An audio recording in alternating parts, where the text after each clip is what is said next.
დერებიაშვილია საარჩელი უკანვე გამოიტანეთ. ხი აგერ ცხოვრობს და საბრძოლველი მასიას აწვდი. თუ რა როგორ მიეწყვეტს ხიდი და კალაძემ უარესი გაუკეთა მხარს ქურდულად ღამღამობით დაიწყო ოფისებში თურქებთან სირბილი და გარიგებები.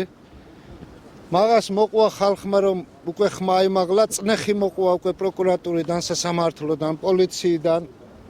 დღე არ გავა რომ 2-3 კაცი არ წაიყვანონ სოფლიდან დაკითხვაზე და შანტაჟს უწყობენ.